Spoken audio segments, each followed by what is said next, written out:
Hi hello friends, welcome to Tarun Sundar family. நம்ம வீட்டில் பார்த்திங்கன்னா ஒரு சில இடங்களில் இந்த மாதிரி குட்டி குட்டி கொசுவெல்லாம் முக்கியம். தெரியுதா உங்களுக்கு? இங்கே பாருங்கள், குட்டி குட்டி கொசுவாக முக்கியம். இது நம்ம என்ன தான் கழுவி வச்சாலும் இல்லை என்ன தான் நம்ம ஃப்ரூட்ஸு பழங்கள் வைக்கிற இடமா இருந்தாலும் இந்த மாதிரி குட்டி குட்டி கொசுவெல்லாம் பாருங்கள் இந்த மாதிரி முக்கியம். இது நம்ம வராமல் இருக்க என்ன செய்யலாங்கிறது தான் இந்த வீடியோவில் நம்ம டிப்ஸாக பார்க்க போகிறோம். வாங்க வீடியோக்குள்ளே போகலாம். இப்போது இந்த மாதிரி நீங்கள் ஃப்ரிட்ஜு மேலே ஃப்ரூட்ஸோ இப்போ இது ஓப்பன் பண்ணாமல் இருக்குது. இந்த வாழைப்பழம் இப்போ நான் பிரிக்காமல் வச்சுருக்கேன். ஒரு நேரம் இந்த நுனி இருக்குது பார்த்திங்களா, அந்த நுனியெல்லாம் ஓப்பன் பண்ணியே இருக்கக்கூடிய பழங்களில் அந்த குட்டி குட்டி ஈக்கள் முக்கியம். அதில் நம்ம எப்படி வராமல் தடுக்கலாம் அப்படிங்கிறதையும் பார்க்க போகிறோம். ஃப்ரெண்ட்ஸ், இப்போ இதில் நம்ம மொதல் டிப்ஸ் என்னன்னு பார்க்க போகிறோம். இந்த மாதிரி உங்கள் வீட்டில் இருக்கக்கூடிய தேவையில்லாத யூஸ் பண்ணாத பாட்டில் இருந்தால் இதை எடுத்துக்கோங்க. இதை இப்போ நம்ம ரெண்டாக கட் பண்ணி எடுத்துக்கலாம். இதை நீங்கள் கத்தியை சூடு பண்ணி கூட எடுத்துக்கலாம். ஈஸியாக கட் பண்ண வரும். நான் இன்றைக்கி அப்படியே கட் பண்ணுறேன். பாருங்கள், இப்போ நான் இதை பாதியை கட் பண்ணி எடுத்துக்கிட்டேன். இப்போ இதில் பாதி அளவுக்கு தண்ணி மிக்ஸ் பண்ணி எடுத்துக்கலாம். தண்ணியில் என்னென்ன கலக்கணுங்கிறத நான் உங்களுக்கு சொல்கிறேன். பாருங்கள், இப்போ இதில் நான் ஒரு பாதி அளவுக்கு தண்ணி எடுத்துக்கிட்டேங்க. இப்போ இது இருக்கட்டும். இப்போ இது வாழைப்பழம், நல்லா கனிஞ்சு போன வாழைப்பழம். ஒவ்வொரு பழத்தில் ரொம்ப கனிஞ்சிருந்தால் நிறைய பேருக்கு பிடிக்காது. இதை நம்ம இதோட கலந்துக்கலாம். அந்த தண்ணியில் இதை நீங்கள் நல்லா இருக்கிற ஃப்ரூட்ஸை இதில் சேர்த்து நீங்கள் வீணாக்க வேண்டாம்.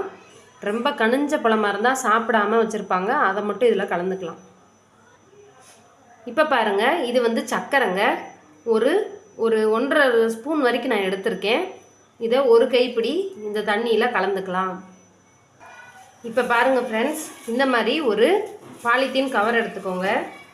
இது மேலே இது அப்படியே நம்ம ஒரு ரப்பர் பேண்டு போட்டு க்ளோஸ் பண்ணிடலாம். பாருங்கள், இதை ஒரு ரப்பர் பேண்ட் போட்டு க்ளோஸ் பண்ணிவிட்டு இது மேலே கத்தியால் அங்கங்கே ஓட்டை போட்டுக்கோங்க. கொஞ்சம் பெரிய ஓட்டையாகவே இருக்கட்டும். இந்த ஓட்டை அந்த குட்டி குட்டி பூச்சியெல்லாம் உள்ளே போயிடும் இந்த ஓட்டை வழியாக. ஆனால் வெளியில் வர முடியாது. அந்தளவுக்கு நம்ம இந்த ஓட்டையை கொஞ்சம் பெருசாக போட்டுக்கிறணும். இதை நம்ம இப்போ அப்படியே வச்சுட்டோம் அப்படின்னா, மேலே ரப்பர் பேண்டு போட மறந்துடாதீங்க.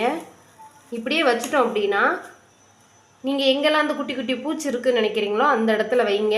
அந்த பூச்சியெல்லாம் இதுக்குள்ளே போயிடும். ரெண்டாவது அதால் வெளியிலேயே வர முடியாது. நம்ம இதை ஓப்பன் பண்ணி வெளியில் கொட்டிடலாம். இதுலேயே ரெண்டாவது மெத்தட் நீங்கள் இந்த கவருக்கு பதிலாக ஒரு பிளாஸ்டிக் மூடியை போட்டு அதில் ஓட்டை போட்டு கூட வைக்கலாம். சீனிக்கு பதிலாக நீங்கள் லைன் ஹனி இந்த மாதிரி கூட பயன்படுத்தலாம். நான் இன்றைக்கி ஈஸியான செலவில்லாத மெத்தடாக இதை மட்டும் உங்களுக்கு சொல்லித்தரேன்.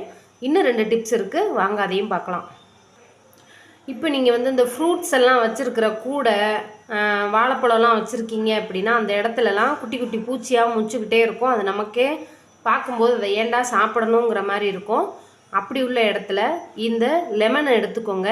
இதை பாதியாக கட் பண்ணி இதில் கிராம்பு அங்கங்கே குத்தி அந்த பூச்சிகள் இருக்கக்கூடிய இடத்துல வச்சிட்டிங்க அப்படின்னா அந்த இடத்துலையும் அந்த பூச்சிகள் வராது. வாங்க 3வது டிப்ஸ் பார்க்கலாம். பாருங்கள், இது நம்ம வீட்டில் அடிக்கடி நம்ம வாசலில் விளக்கேற்றுறதுக்கு பயன்படுத்தக்கூடிய விளக்கு தான். இதில் நான் இப்போ என்ன செய்ய போகிறேன்னு பாருங்கள். இந்த விளக்கேற்றுற இந்த விளக்கில் ஒரு சூடத்தை இந்த மாதிரி கையிலே நுணுக்கிக்கோங்க. நுணுக்குன சூடத்தை இதில் போட்டுக்கலாம். இந்த மாதிரி போட்டுட்டு இதில் தேவையான அளவு எண்ணெய் ஊற்றிக்கோங்க. இந்த மாதிரி எண்ணெய் ஊற்றிக்கோங்க.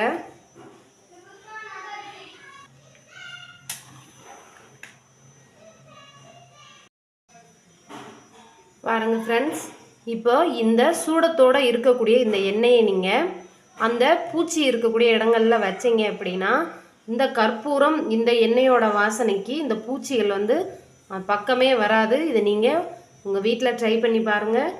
இந்த வீடியோ பிடிச்சிருந்தா லைக் பண்ணுங்கள், ஷேர் பண்ணுங்கள். மறக்காமல் நம்ம சேனலை சப்ஸ்கிரைப் பண்ணுங்கள். நாளையிலேருந்து நல்ல நல்ல டிப்ஸாக போடுறேன். பாய்.